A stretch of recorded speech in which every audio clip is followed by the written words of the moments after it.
RO यारो 2023 के prelims के पेपर में जीएस में यानी कि जो सामान्य अध्ययन का होता है 140 क्वेश्चंस का पेपर होता है, उसमें 90 नंबर के आसपास कैसे लाएं, 85 नंबर के आसपास कैसे लाएं, ये आपका टारगेट होना चाहिए। और ये 85 या 90, 85 या 90 मार्क्स एट एनी कॉस्ट आपको स्कोर करने हैं, ये आपके माइंड में होना चाहिए। अब किया क्या जाए, देखिए 2 से 3 चीज़ें हैं, उनको मैं शेयर करूंगा, और जो एक गलती आप में से बहुत से लोग अभी भी कर रहे हो उसके बारे में भी मैं बात करूंगा।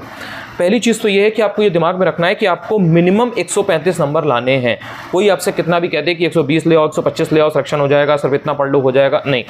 135 नंबर 135 मार्क्स एम करो कि ये मुझे मिनिमम लाने हैं, इससे कम में बात नहीं बनेगी। इससे कम अगर आपके होंगे तो आप अगले दिन से पढ़ाई शुरू नहीं कर सकते। 2, 4, 10 दिन तक आप इसी चीज़ में पढ़े रहोगे कि यार कट ऑफ कितनी जाएगी, बिकॉज आपका कहीं ना कहीं मन ये सोच रहा होगा कि यार कैसे भी कट ऑफ 130 से कम चली जाए और मेरा सिलेक्शन हो जाए, क्योंकि मेरे 130 से कम बन रहे हैं। तो आपको ये चीज़ समझनी पड़ेगी कि 135 आपको लाने हैं। दूसरी चीज़, एकदम श्योर शॉट अगर आपको खेलना है, अगर आपको ये है कि नहीं एकदम 100% क्वेश्चंस गलत कुछ भी बने, कुछ भी पेपर में इधर से उधर चीज़ें हो, कितने क्वेश्चन डिलीट हो रहे हैं, किसका आंसर चेंज हो रहा है, मुझे फ़र्क ना पड़े और मेरा प्रीलिम्स क्लियर हो जाए, अगर आपको इस माइंडसेट के साथ पढ़ाई करनी है तो 140 नंबर से कम मत लाना। 140 नंबर से कम आएंगे तो ये सब चीज़ें चलती रहेंगी।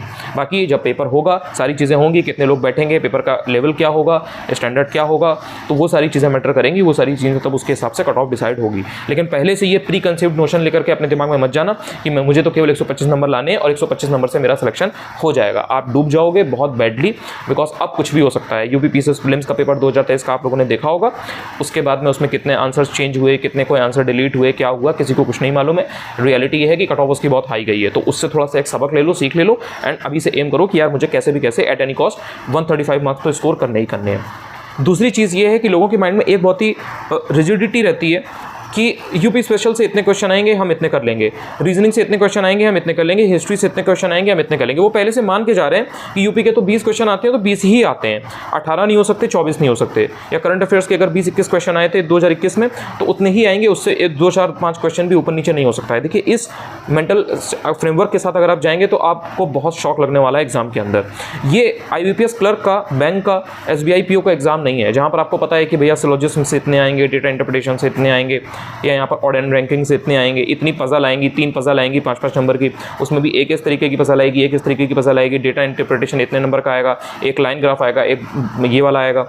ये सब चीज़ें वहाँ पर होती हैं, यहाँ पर नहीं है। ये यहाँ पर होता है ठीक है कि 20-21 क्वेश्चन आने हैं तो या तो 18 आएंगे या 22 आएंगे, बट ऐसा एग्जैक्ट नहीं होता है कि इतने ही आएंगे। हो सकता है कि यूपी स्पेशल के 20 क्वेश्चन आए थे, इस बार 25 आ जाए, हो सकता है 15 ही आए, हो सकता है करंट के लास्ट टाइम 20-21 क्वेश्चन आए थे, हो सकता है इस बार 24-25 क्वेश्चन आ जाए।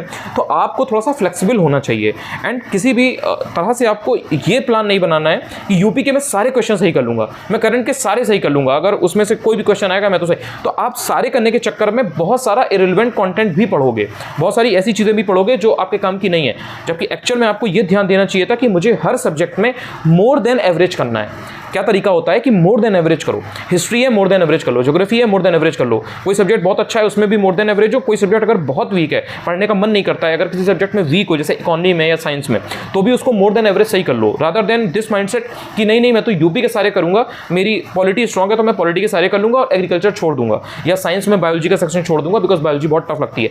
ऐसा नहीं होता है यार, बायोलॉजी में बहुत से क्वेश्चन बहुत ईजी आएंगे, पॉलिटी में बहुत से क्वेश्चन ईजी आएंगे, तो वो सब ईजी टू मॉडरेट टाइप के जो क्वेश्चन हैं उनको सही करके आप मोर देन एवरेज ले आओ, और ये पूरे पेपर में आपको फॉलो करना है। अब हर किसी को, एक एक इंसान को ये चीज़ नहीं बताई जा सकती।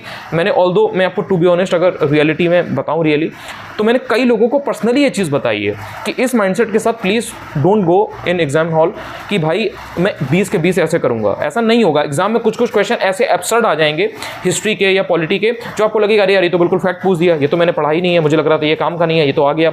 यूपी हो सकता है 1-2 क्वेश्चन ऐसे आ जाए, हिस्ट्री में तो आते ही आते हैं, ज्योग्राफी में हो सकता है आपसे पूछ ले, बिकॉज ज्योग्राफी बहुत वास्ट है, बहुत वास्ट सिलेबस है उसका। कहीं से भी किसी कॉन्टिनेंट का कोई पहाड़ उठा के पूछ देगा, कोई मिनरल उठा के पूछ देगा कि उसका प्रोडक्शन रिजर्व किसका है या क्या है, कोई प्लेट्यू आपसे पूछ देगा, किसी आपसे बॉर्डरिंग कंट्री का पूछ देगा जो इतनी इंपॉर्टेंट कंट्री नहीं होगी, मेजर कंट्री नहीं होगी, बिकॉज उसको एक क्वेश्चन टफ बनाना है, कुछ भी पूछ देगा। अब अगर आप इस माइंडसेट के साथ जाए हो कि नहीं मुझे तो सारे के सारे सही करने, तो फिर आप वहाँ पर उसी क्वेश्चन में फंसे पड़े रहोगे एंड आपका टाइम उसमें चला जाएगा, एंड जो ईजी क्वेश्चन उसके चक्कर में आप कर सकते थे उसकी जगह पर वो आप छोड़ दोगे। तो आपको ये चीज़ ध्यान रखनी है, और ध्यान रखना कि 85 से कम जीएस में आपके ना, इससे कम में बिल्कुल भी बात नहीं बनेगी, तो आपके इससे कम ना है। एंड उसको करने के लिए मोर देन एवरेज आपको हर सब्जेक्ट में लेना पड़ेगा।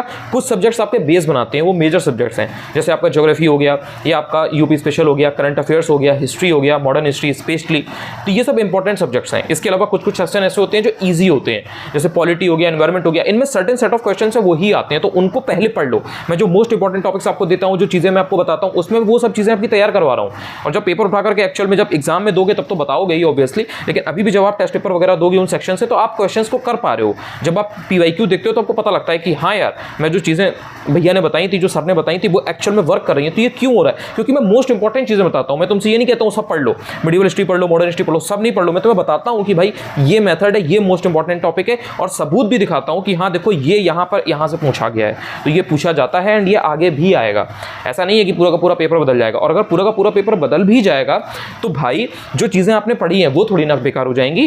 पेपर जो कट ऑफ है वो कम जाएगी ना, ये भी तो समझो। तो कट ऑफ जब कम जाएगी और जो सर्टेन सेट ऑफ नॉलेज है, जो सर्टेन सेट ऑफ हैक्स हैं, जो चीज़ें हैं, जो मोस्ट इंपॉर्टेंट टॉपिक्स हैं, वो तो बदलेंगे नहीं। तो कहीं ना कहीं उनकी हेल्प लेकर के आप बगल वाले से ज़्यादा क्वेश्चंस बना पाओगे, तो आपका सिलेक्शन होगा, उसका नहीं होगा।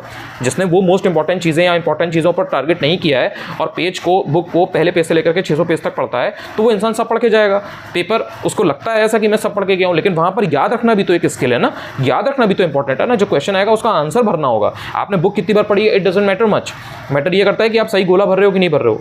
तो ये सब कुछ ऐसी चीज़ें हैं जो दिमाग से, अगर आप सोच रहे हो कि नहीं मैं 20 के 20 कर लूँगा एक सब्जेक्ट से, तो ये गलत चीज़ है।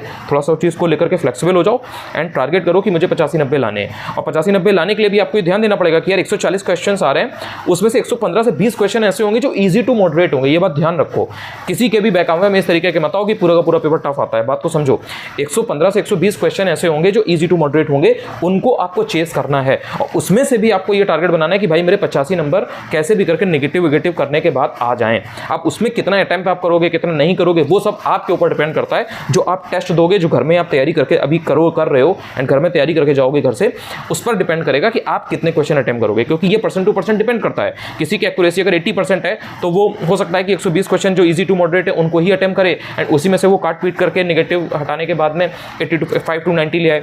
हो सकता है कि कोई इंसान 130 135 अटेम्प्ट करे, 140 अटेम्प्ट करे, देन वो फाइनली ला पाए 90 95 नंबर 100 नंबर, तो उसका भी क्लियर होगा, आपका भी क्लियर होगा। तो ये सब चीज़ें आपको समझनी पड़ेंगी। हिंदी के बारे में नेक्स्ट वीडियो में बात करूंगा। आई होप आपको ये वीडियो अच्छा लगा होगा। अगर वीडियो पहली बार देख रहे हो, चैनल को पहली बार आए हो, चाहो तो चैनल को सब्सक्राइब भी कर सकते हो। टेलीग्राम चैनल का लिंक मैं डिस्क्रिप्शन में दे दूंगा, वरना चाहो तो सर्च भी कर सकते हो। छोटा सा नाम है, ईजी सा, अनुज चतुर्वेदी UPPSC, यूट्यूब चैनल के नाम से मिल जाएगा आपको।